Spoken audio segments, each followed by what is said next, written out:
The photograph is black and white, his wife's face, framed in silver, hanging on a billionaire's wall. "Get your black hands off my property." The words hit Wesley like a slap. Preston Calloway III stands in the doorway. $3,000 suit, eyes cold as old money, looking at Wesley the way a man looks at dirt on his shoe. "Sir, I was just cleaning." "You were touching things that don't belong to your kind." Preston steps closer. $14 an hour.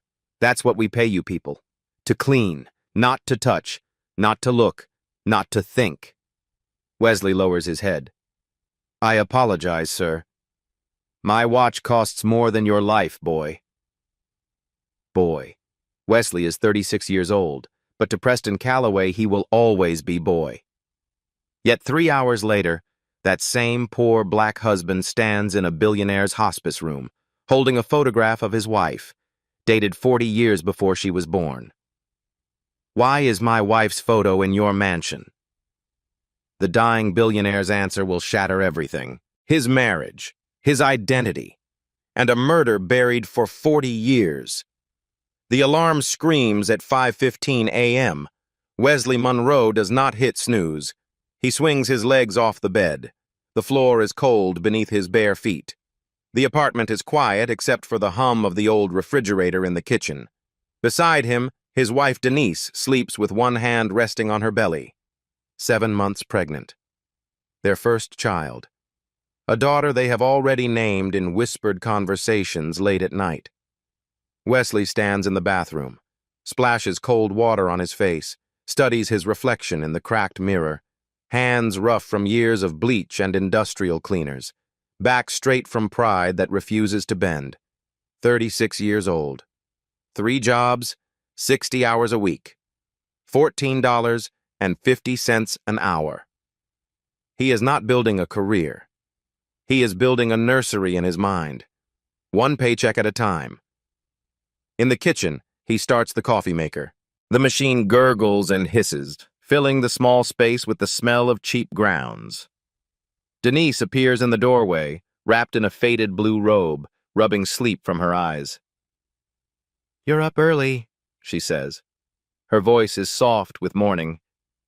"Always am." She waddles to the table, one hand supporting the small of her back. He pours her decaf. The doctor's orders she pretends to hate. She makes a face but drinks it anyway. "Big estate job today?" she asks. Wesley nods. "Calloway Place, out past the old mill district. The agency says it's a one-day job. Good money if they like my work." "Fancy people?" "The fanciest. Old money, the kind that builds hospitals with their name on the door." Denise wraps both hands around her mug. "Just be careful. Those kinds of people, they look at us different." Wesley reaches across the table, takes her hand. "I've been invisible my whole life, Denise. I know how to move through their world without making waves." She squeezes his fingers, then reaches up to fix his collar. A ritual they have performed 1,000 mornings. He adjusts the pillow behind her back. She smooths the wrinkle on his sleeve. Small gestures, a language only they speak. "Promise me you'll be careful," she says. "It's just cleaning, dusting shelves, polishing silver." "Promise me anyway." He kisses her forehead, breathes in the scent of her shampoo. "I promise." Their apartment is small, 600 square feet in a brick building in North Charleston. The paint is peeling near the window. The hot water takes 3 minutes to warm. But it is clean. Photos crowd the refrigerator door.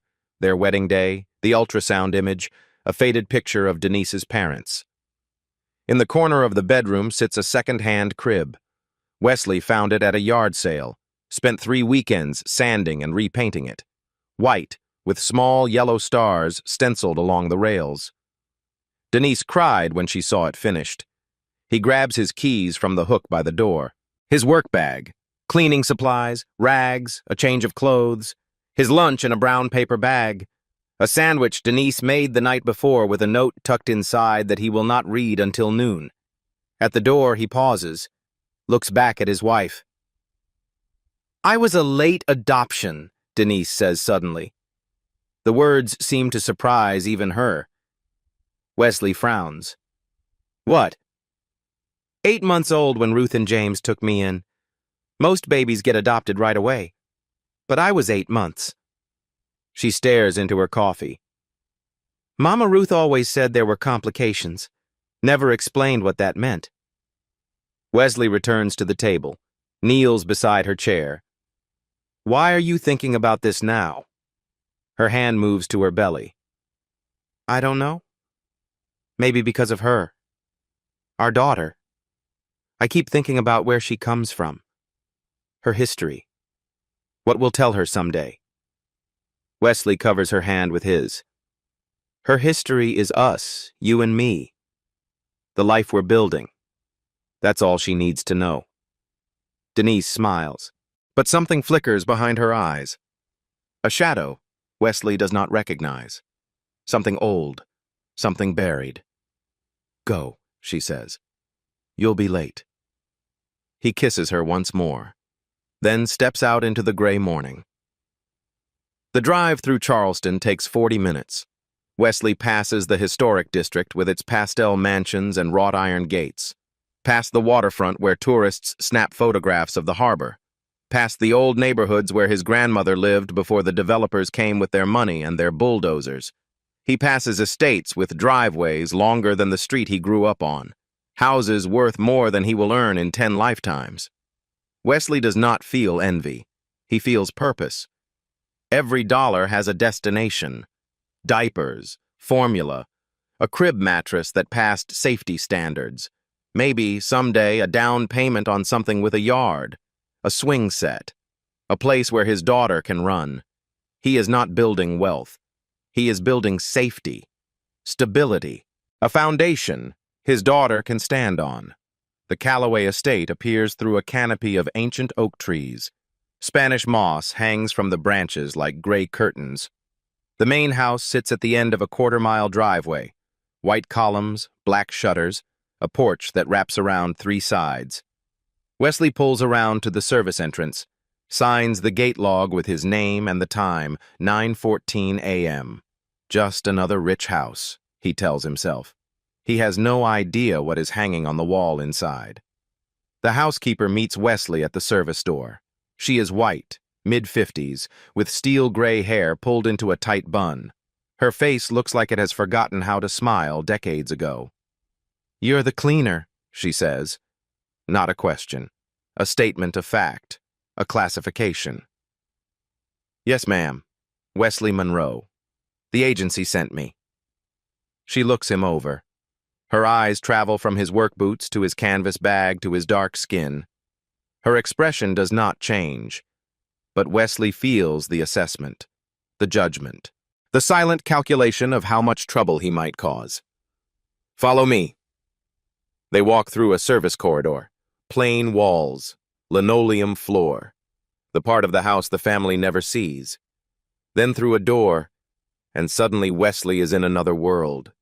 Marble floors, crystal chandeliers, oil paintings in gilded frames, the smell of furniture polish and fresh flowers and money.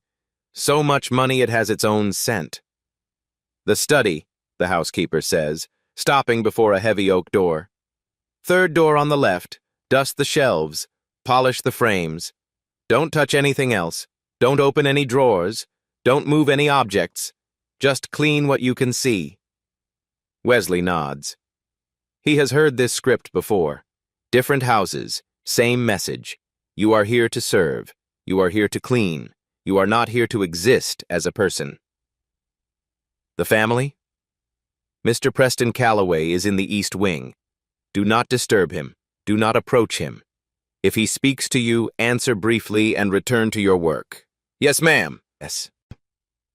She turns and walks away. Her footsteps echo on the marble.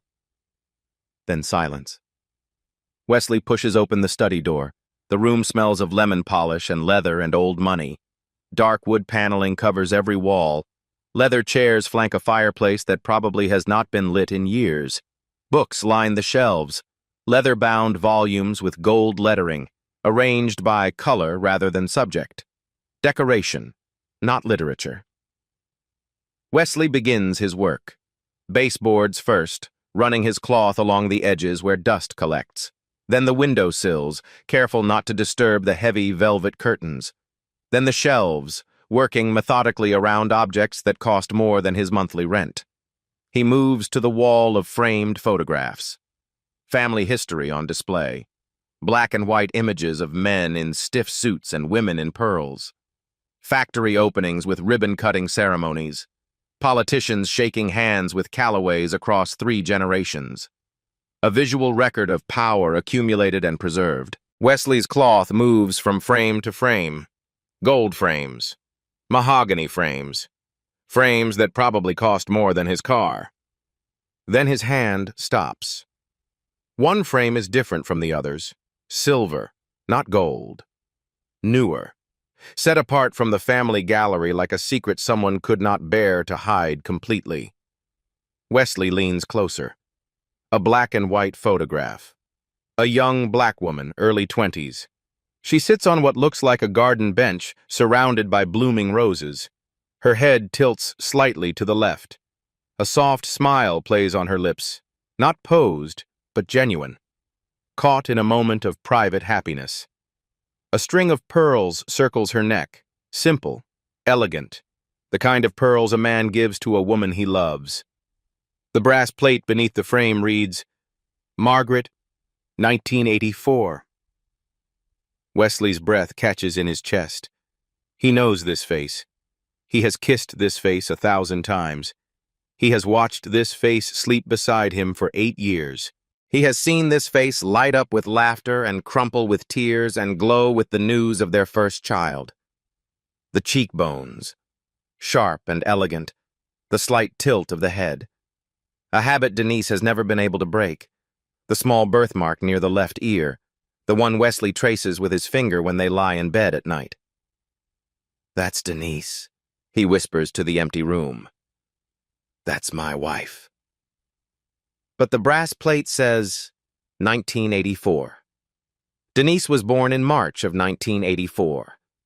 This photograph is older than his wife. The woman in the frame is 20 years old, maybe 22. And the image quality, the style, the clothing, all of it belongs to another era.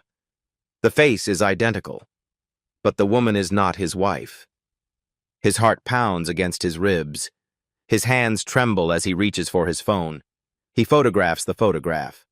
The flash reflects off the glass. Is there a problem? Wesley spins. The housekeeper stands in the doorway. Her eyes move from Wesley to the photograph to the phone in his hand. Her expression hardens. This picture, Wesley manages. His voice sounds strange in his own ears. The woman. Who is she? The housekeeper's face goes flat, completely closed. A family matter. But she looks exactly like A family matter. The words cut like a blade. Return to your work. She steps back into the hallway. Wesley hears her voice, low and urgent, speaking into a phone. He catches fragments. The cleaner. Asking about the photograph. Yes, the one in the study. No, I don't know how he... 5 minutes pass. Wesley pretends to dust. His mind races. Then footsteps approach. Confident. Measured. Unhurried. The footsteps of a man who has never been questioned in his own house. Preston Calloway III enters the study. He is tall, early 40s, tailored suit that costs more than Wesley earns in a month. Eyes that assess Wesley like a farmer checking livestock. Cold, calculating, utterly without warmth. You're the cleaner, Preston says. Yes, sir. I know what you were doing. Preston steps closer. His cologne fills the space between them. Expensive, aggressive. I know you took a photograph with your phone. I know you were asking questions about that picture. Wesley's jaw tightens. The woman in the photograph, she looks exactly like my wife. That is none of your concern. She's identical. The same face, the same... That photograph is a family matter. Preston's voice drops, controlled, dangerous. The voice of a man accustomed to being obeyed. You are here to clean. Not to ask questions, not to take pictures, not to concern yourself with things that do not involve you. He steps closer. Close enough that Wesley can smell his breath. Close enough that the threat requires no words. Delete it. Sir, the picture on your phone. Delete it. Now. Or you will never work in Charleston again. Not cleaning. Not anything. His eyes are ice. Do you understand me? Wesley's finger hovers over his phone. He opens the photos, selects the image, watches Preston watching him. He presses delete. Preston watches the screen, nods once, straightens his tie. Finish your work. Then leave. Do not return to this property. Do not speak about what you saw. Do not contact anyone in this family. He turns and walks out without looking back. Wesley stands alone in the study. His hands shake, but his jaw is set. In his car, he opens his phone. Recently deleted folder. The photograph is still there. He recovers it. Then he searches. Harrison Calloway Sr., patriarch of the Calloway textile fortune, 78 years old, founder and former CEO, currently receiving hospice care at St. Michael's Hospice, downtown Charleston. Wesley stares at the address, then at the photograph. His wife's face, 40 years before she was born. He starts his engine. St. Michael's Hospice sits on a quiet street downtown. Red brick, white columns. The kind of place where wealthy families send their dying to fade with dignity. Wesley parks in the visitor lot. He is still wearing his work clothes. He has not been home. He cannot wait. He sits in his car, stares at the photograph on his phone. His wife's face. Margaret, 1984. Impossible, but undeniable. The front entrance has a security desk, a visitor sign-in sheet, an approved list. Wesley watches, studies the patterns. Shift change happens at 7 p.m. The side entrance opens for deliveries.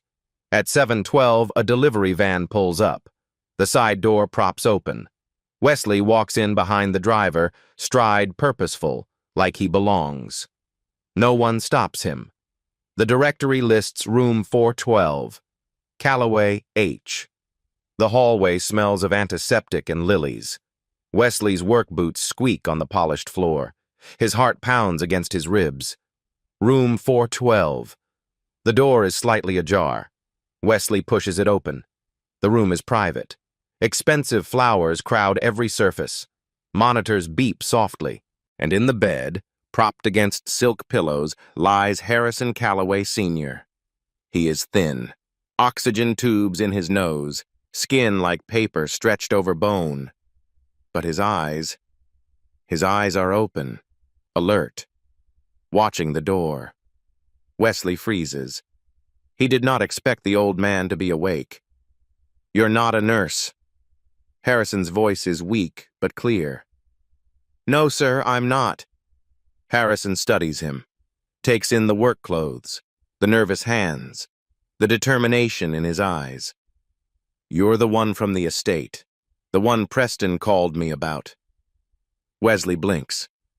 He called you? My son calls me when he's scared. He doesn't get scared often, which means you found something. Wesley steps closer. His throat is dry. He pulls out his phone, shows the photograph. Mr. Calloway, I was at your mansion today, cleaning your study, and I saw this photograph on your wall. He holds the phone closer. His voice is steady despite everything. Why is my wife's photo in your mansion? Silence fills the room, only the beeping of monitors. Harrison's eyes fix on the screen. The woman's face, the pearls, the date. Something shifts in his expression. Pain, memory, a wound that never healed. Your wife, Harrison says slowly. What is her name? Denise. Denise Monroe. Her maiden name was Ward. Harrison closes his eyes. A sound escapes him. Half laugh, half sob. Ward. Ruth and James Ward. The adoption. Wesley's pulse spikes.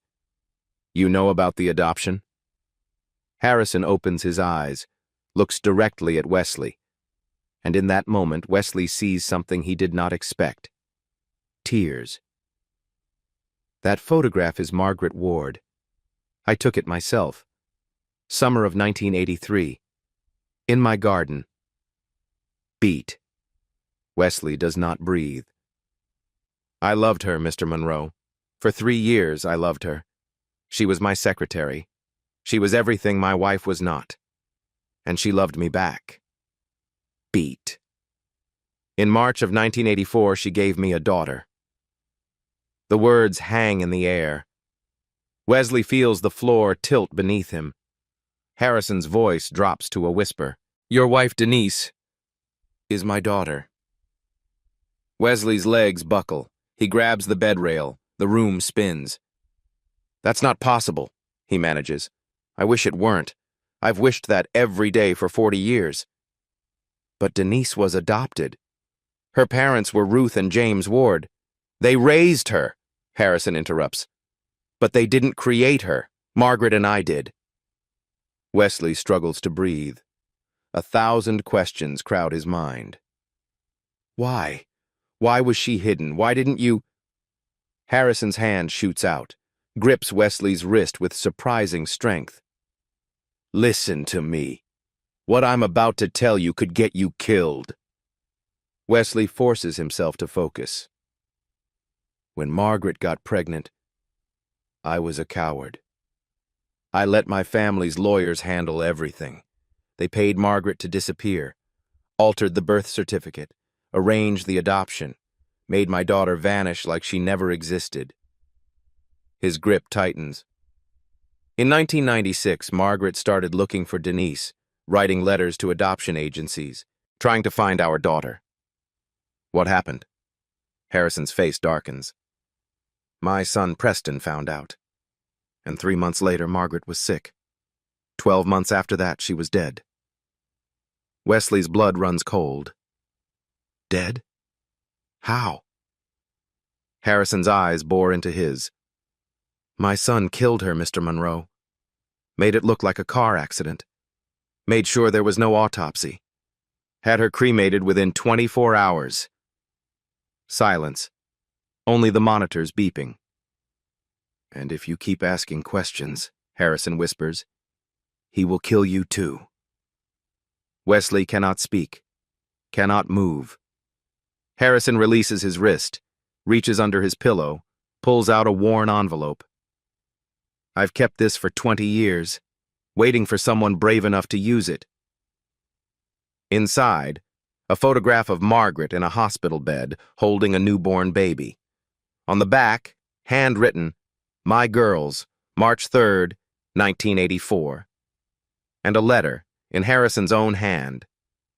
Denise Ward is my biological daughter. The birth certificate was altered on my family's orders. May God forgive me. Footsteps in the hallway. Approaching. Go, Harrison urges. Preston has people everywhere. Don't come back here. Wesley pockets the envelope, moves toward the door. Harrison's final words follow him out. Tell my daughter, I'm sorry I never got to hold her again. Wesley drives home in a daze. Streetlights blur past. His hands grip the wheel until his knuckles turn white. Harrison's words echo in his mind. Your wife is my daughter. My son killed her.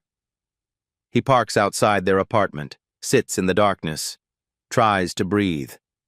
Inside, Denise is asleep on the couch, one hand on her belly. The television murmurs softly. Wesley touches her shoulder. Denise, we need to talk. She wakes slowly, sees his face, sits up.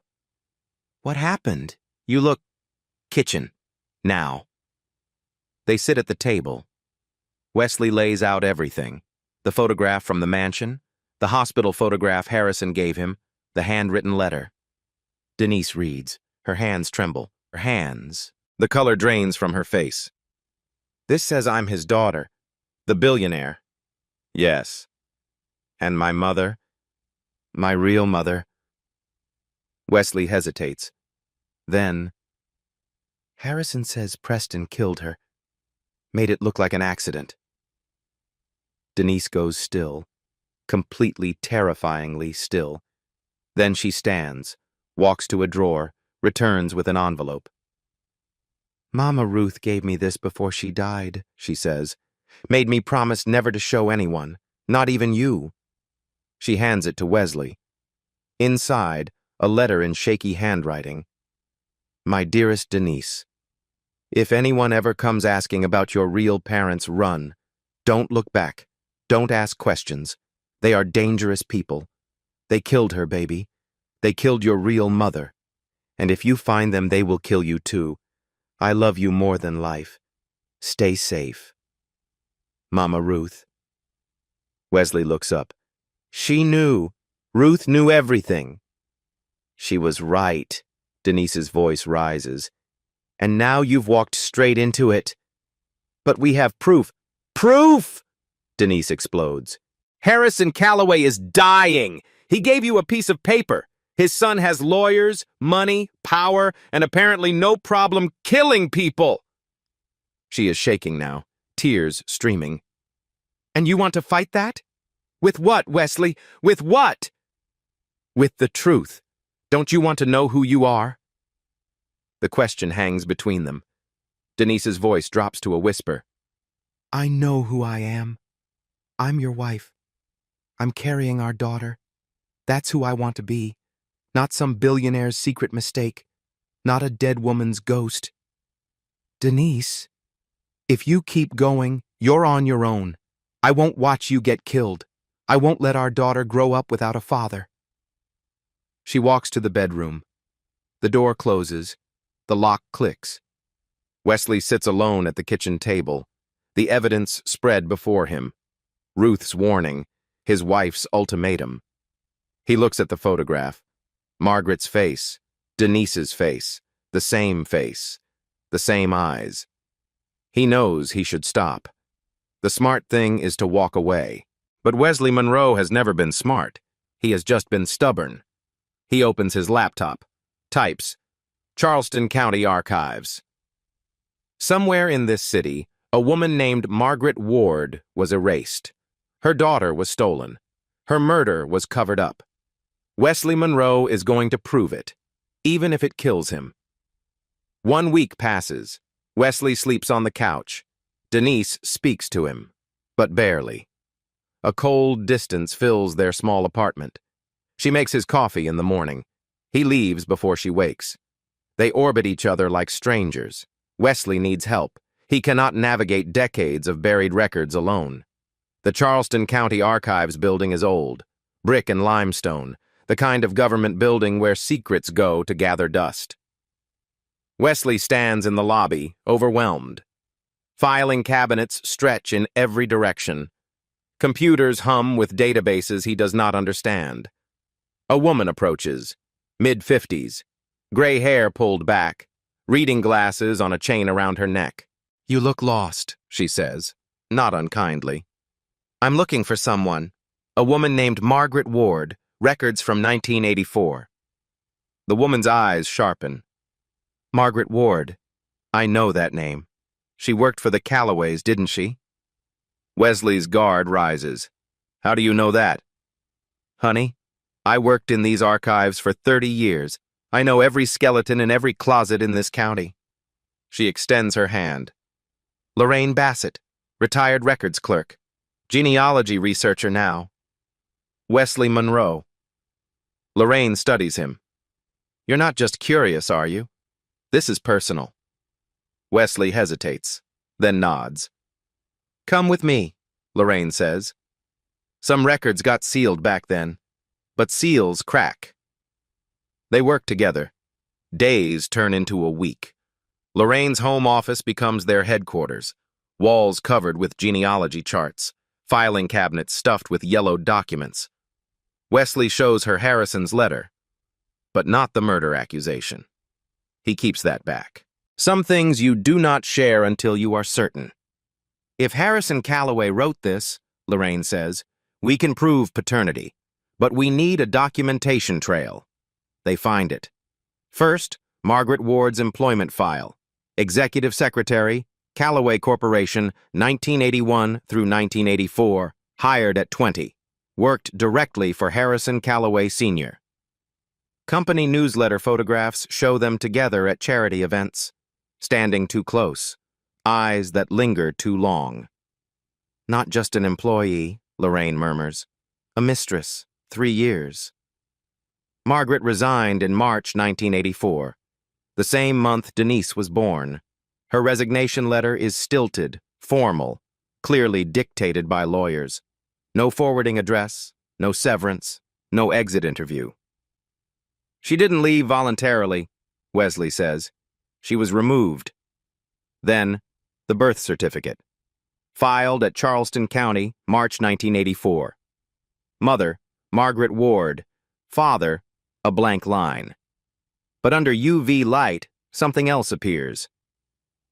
Harrison Callaway Sr., Lorraine reads, scratched out with black ink, but the original is still visible underneath. The alteration was made 2 weeks after filing. He acknowledged her, Wesley says, then erased himself. Took him 2 weeks to decide. He wants to tell Denise. She still will not engage. He leaves copies on the kitchen table. She reads them, says nothing. Lorraine tracks down another lead. A witness. Evelyn Tate. 71 years old. Retired nurse. Worked labor and delivery at Charleston Memorial Hospital from 1980 to 1995. Wesley visits her modest home in North Charleston. She is wary at first, a stranger asking questions about the past. Then Wesley shows her the hospital photograph, Margaret holding baby Denise. Evelyn's face softens. Margaret, I remember her. Pretty girl, scared, alone. You were there when she delivered? Night shift, March 3rd, 1984. She came in alone. No family, no husband, just scared. But someone visited, Wesley prompts. Evelyn nods slowly. Next morning, a man, expensive suit, nervous, brought pink roses. Harrison Callaway? I didn't know his name then, but I remember what he did. She pauses, her eyes grow distant. He held that baby for almost an hour, just sat there crying. I've seen a lot of fathers. That man loved that child. Then what happened? A lawyer came, young guy, slick suit, talked to Mr. Callaway in the hallway, heated. Next day, Margaret was transferred to another facility. Baby was gone. Evelyn's voice hardens. I asked about the baby. They said adopted out, like she was a piece of furniture. Wesley leans forward. Why didn't you report this? Report to who? Evelyn laughs bitterly. In 1984, a black secretary and a white millionaire? Nobody wanted that story. Nobody would have believed me. Wesley asks about Margaret's death, 1996, the car accident. Evelyn's expression changes, darker now. That accident never sat right with me. Margaret was healthy, then suddenly sick for months, then dead. Body cremated within 24 hours, no viewing, no autopsy. Who handled the arrangements? The son, Preston. He had access everywhere, hospital, funeral home, records office, unusual access for someone who wasn't family. Wesley files this away. It aligns with Harrison's accusation. Evelyn grabs his hand. Her grip is strong. You find her daughter. You tell her someone remembered, someone cared. Wesley meets her eyes. I already found her. She's my wife. Tears spill down Evelyn's weathered face. Then you fight for her, whatever it takes. That girl deserves to know where she comes from. If you have ever had someone try to erase your family's history, you understand what Wesley is fighting for. Stay with him. The truth is coming. Wesley drives home with a box of evidence: employment records, birth certificate, Evelyn's testimony. 40 years of secrets slowly surfacing. He does not know that someone has been watching his every move, reporting every discovery, and her name is Lorraine. Day 16. Wesley's phone buzzes at 6 a.m. First call, the hotel manager. Wesley, I'm sorry. Your position has been eliminated, effective immediately. What? But I've worked there for... It's out of my hands. Good luck. Click. Second call, 8 a.m. The office building supervisor. We're going in a different direction. Third call, 10 a.m. The estate cleaning agency. Your contract has been terminated. 3 jobs, gone in 4 hours. Wesley sits at his kitchen table, stares at the termination emails. Same week, same vague language, same result. This is not coincidence. This is a campaign. He drives past Whitmore Legal Group. Preston Calloway's car sits in the parking lot. Wesley understands. Preston is dismantling his life, piece by piece, until there is nothing left. He calls Lorraine. They're coming after me, fired from all 3 jobs. Oh no. Her voice drips with concern. That's terrible. Be careful, Wesley. These people are powerful. I need to see those other files we talked about. The ones you said might take time. Come by tomorrow. I'll have everything ready. Her voice sounds off, but Wesley is too stressed to notice. The next day, he goes to Lorraine's house. Knocks. No answer. The door is unlocked. Lorraine? It's Wesley. The house is empty, but her computer is open on the desk. Email visible on the screen. Wesley glances at it. Freezes. From Preston Calloway III. To Lorraine Bassett. Subject, Ree Monroe. Progress report, week 3. Continue providing documents as discussed. Keep him focused on the employment records and birth certificate. But the autopsy report stays sealed. He cannot know how Margaret really died. Not yet. Not until we've neutralized the threat. Wire transfer of $15,000 confirmed to your account. Wesley's blood turns to ice. He scrolls through the emails. Weeks of correspondence. Every discovery he made, reported within hours. Every question he asked, documented and sent to Preston. She was never helping him. She was handling him. Wesley photographs the emails, leaves before Lorraine returns. In his car, his hands shake. One phrase echoes in his mind. Autopsy report. Margaret's death was not an accident. Harrison was right. Preston killed her and buried the proof. His phone rings. Denise's number. Wesley. Her voice is breaking. Something's wrong. The baby. I'm bleeding. Wesley breaks every speed limit. The ambulance is already there when he arrives. Denise on a stretcher. Paramedics working around her. Preterm labor, one of them says. Stress-induced. We need to move. Wesley rides with her, holds her hand, prays for the first time in years. Charleston Women's Hospital. Emergency room. Hours of waiting. Finally, a doctor emerges. We've stabilized her. The baby is okay. For now. Wesley nearly collapses. But her blood pressure is dangerously high, the doctor continues. She needs complete rest. Whatever stress is causing this, it has to stop. Wesley enters her room. Denise is pale, exhausted, hooked to monitors. She looks at him, not with anger, with fear. I thought I was going to lose her, she whispers. You didn't. You're both okay. This has to stop, Wesley. Whatever you're doing, it has to stop. He wants to argue. but looking at his wife, at his unborn daughter's heartbeat on the monitor, he cannot find the words. "I know," he says. She closes her eyes, falls asleep. Wesley sits in the chair beside her. His phone buzzes. Unknown number. A text. "Walk away now. This is your only warning." He deletes it, but his hands are shaking. Wesley faces the same representatives of the Calloway family's interests at every turn. Through their attorneys at Whitmore Legal Group, the family declined to comment on any allegations, stating only that the Calloways have always conducted their business and personal affairs with integrity. Hospital room. 3 a.m. Wesley sits in a plastic chair, has not moved in hours. Cold coffee in his hand, eyes fixed on the heart monitor. Beep, beep, beep. Denise sleeps.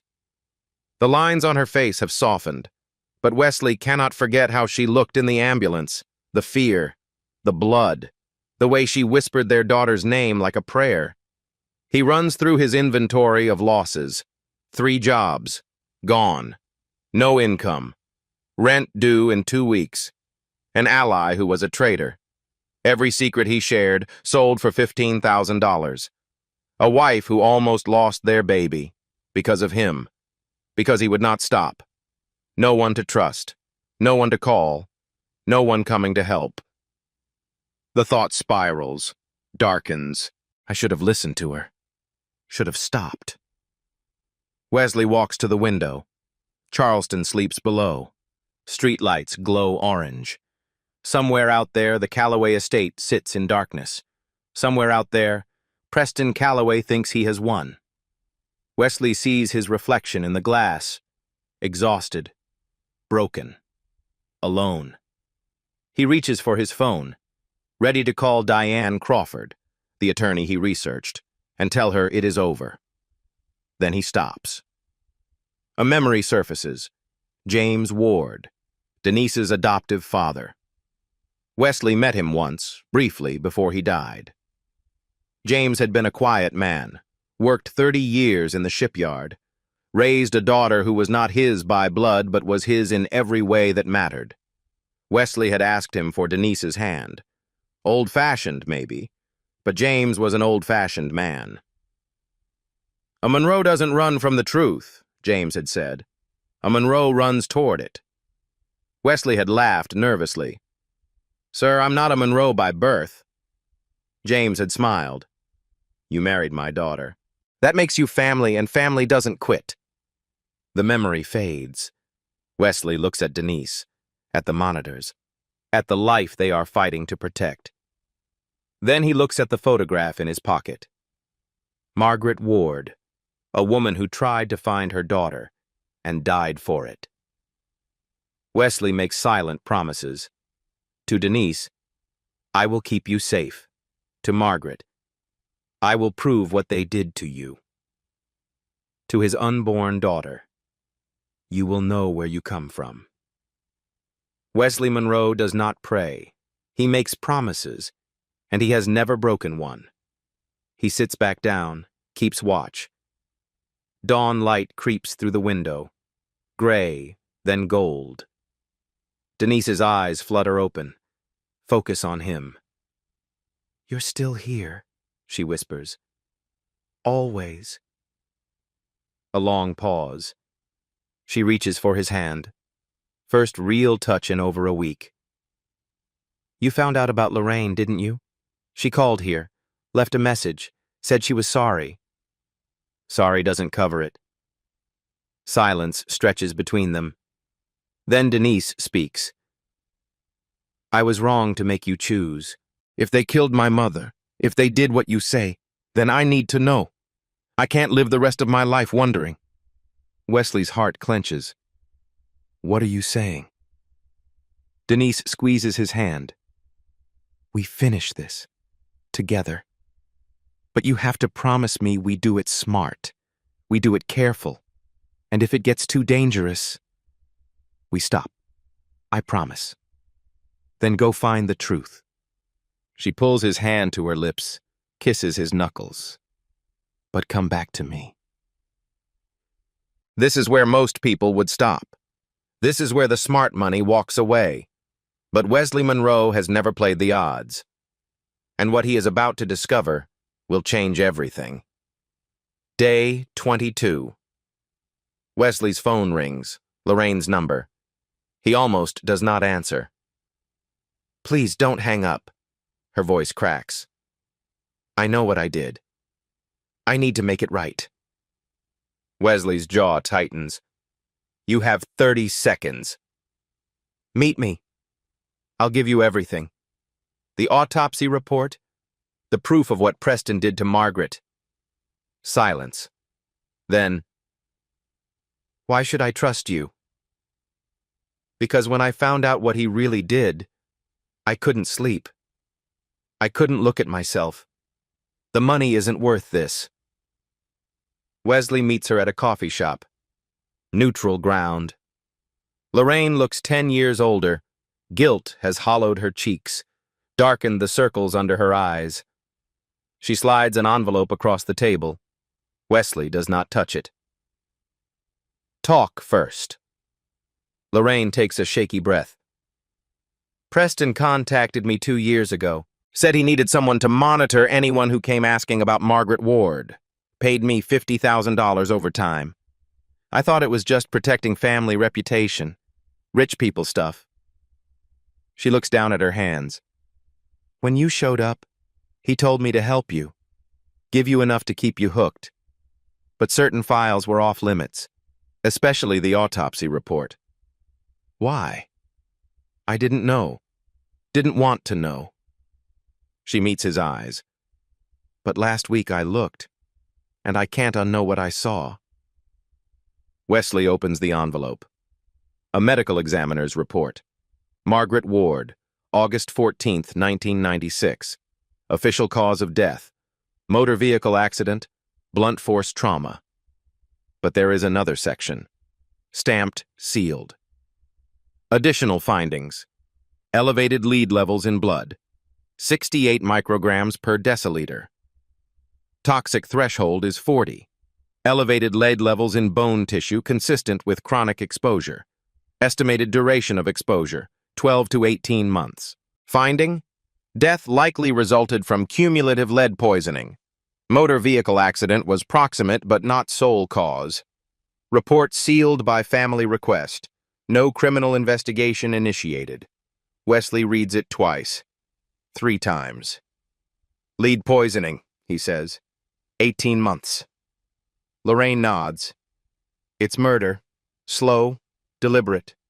Almost untraceable, unless someone looks. Preston poisoned her. In 1995, Margaret started writing to adoption agencies, looking for Denise. Preston found out." Wesley's hands shake. "Why didn't she tell anyone? Go to a doctor?" "She did. The doctors told her stress, anemia. The tests that would have caught it were never ordered. Preston knew people at the hospital." Wesley stares at the report. Lead in her food. Lead in her water. 18 months of slow death. Preston Calloway did not silence Margaret Ward. He executed her. Diane Crawford enters the coffee shop. Wesley called her earlier. She reviews the documents. Her face hardens. "This changes everything. We're not just fighting for inheritance, we're exposing a murderer." Wesley looks at Lorraine. "This doesn't forgive what you did." "I know." Tears spill down her cheeks. "I just want it to matter." Day 28. Charleston County Courthouse. The emergency inheritance hearing begins at 9 a.m. Judge Harold Brennan presiding. Gray-haired, sharp-eyed, a reputation for fairness. Wesley and Denise sit at the plaintiff's table. Diane Crawford stands ready. Across the aisle, Preston Calloway III and a team of Whitmore legal attorneys. Expensive suits, confident smiles. Diane presents the evidence. Employment file, birth certificate, nurse testimony. Harrison's letter. The autopsy report. Preston's team objects at every turn. Most evidence is admitted anyway. Then the judge calls for DNA results. Court-ordered test. Chain of custody verified. Results sealed until this moment. Diane stands, opens the envelope. Your Honor, the DNA results. Probability of paternity between Harrison Calloway Sr. and Denise Monroe. She stops, reads again. Her face drains of color. Probability of paternity, 0.01%. Gasps fill the courtroom. Wesley's stomach drops. Denise grabs his hand. Preston smiles. For the first time since this began, he smiles. Your Honor, Preston's attorney rises. The science is clear. There is no biological relationship. This is nothing but a shakedown by opportunists. Judge Brennan's face is grim. Based on the DNA evidence presented, the court finds the paternity claim unsupported. Case dismissed. The gavel falls. Wesley cannot move, cannot breathe. Preston walks past them, pauses, leans close. I told you to walk away, he whispers. You should have listened. He straightens his tie, walks out. Denise buries her face in Wesley's chest, crying. Everything they fought for, gone. Outside the courthouse, Wesley sits on a bench, numb. His phone rings. Unknown number. Mr. Monroe, this is Evelyn Tate. Mrs. Tate, it's over. We lost. Not yet, you haven't. I saw something the night before those results came in. Wesley straightens. What did you see? My sister works security at the medical center. She showed me the parking garage footage. The night before your results were announced, Preston Calloway met someone in that garage. Who? A lab technician, man named Gerald Foster. I'm looking at the video right now. Timestamp 11:38 p.m. Preston hands him an envelope. You can see the cash inside. Clear as day. Wesley's heart pounds. He bribed the lab. I'm sending you the video. Wesley forwards it to Diane Crawford immediately. She files an emergency motion. Evidence tampering. Demand for independent DNA testing. Judge Brennan is furious. Corruption in his courtroom. He grants the motion immediately. New test. Independent laboratory. Court-supervised chain of custody. No Calloway access. 1 week later. Day 35. Results arrive. Diane reads them aloud. Her voice steady now. Probability of paternity between Harrison Calloway Sr. and Denise Ward Monroe, 99.98%. Wesley exhales. Denise squeezes his hand. We request the case be reopened, Diane says. Preston's attorneys scramble. Object, demand delays. Judge Brennan cuts them off. The original test was compromised by criminal tampering. The new evidence stands. Preston rises. Your Honor, my father is incapacitated. He cannot confirm or deny. The courtroom doors swing open. A wheelchair, an oxygen tank, and Harrison Calloway Sr., not unconscious, not unresponsive, awake, alert. A hospice nurse pushes him down the center aisle. Every head turns, every voice falls silent. Preston goes pale. Father, you can't be here. You're not well enough. I'm dying, Preston. Harrison's voice is weak but carries through the courtroom. But I'm not dead, and I'm not silent. Not anymore. Judge Brennan leans forward. Mr. Calloway, are you here to provide testimony? I am, Your Honor. The nurse wheels him to the witness area.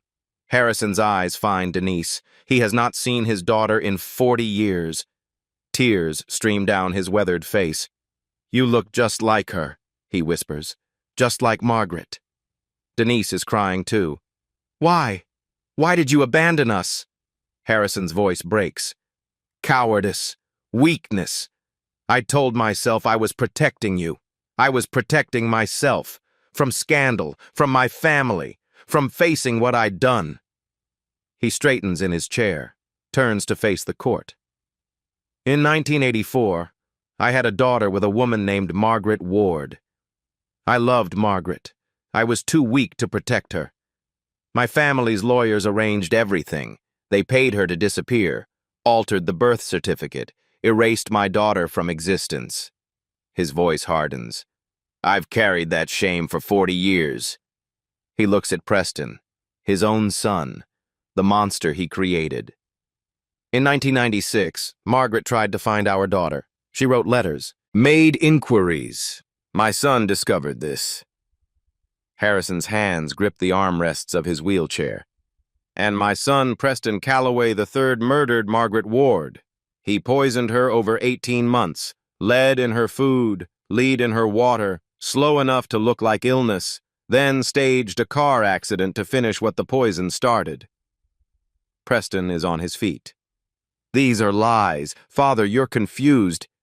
I am a coward, Preston. I have been my entire life, but I am not a liar, and I will not meet my maker with Margaret's blood on my hands. Harrison produces documents from a folder in his lap. Bank records showing payments to the staff who administered the poison. Pharmacy records for lead compounds. Instructions in my son's handwriting. I've kept everything. For 20 years, waiting for this moment. Judge Brennan reviews the documents. His face is stone.